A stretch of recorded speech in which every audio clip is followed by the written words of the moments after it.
Welcome to day 3 where we test the battery pack that I built. We'll see how this stands up in this test.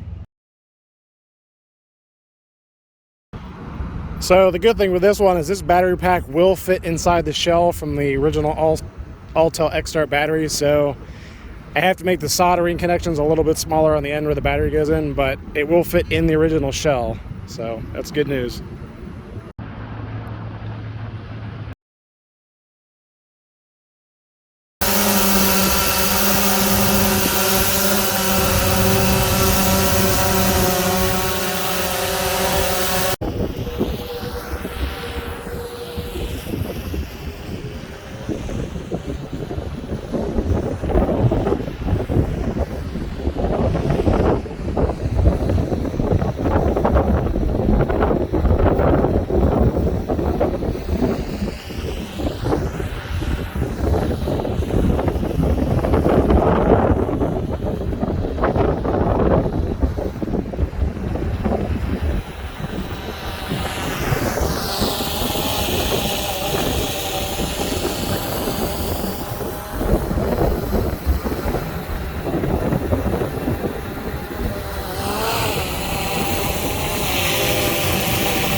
Alright, so our day 3 attempt with the battery pack that we made with the 4 LiPo cells and the guts from the old battery.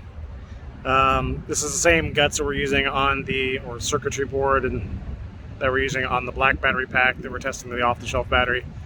Today's flight only got me 9 minutes and 52 seconds. I did have some technical glitches getting it off the ground, and I did start the drone up and everything last night to check the capacity in the battery, so we lost a little bit of probably capacity on that.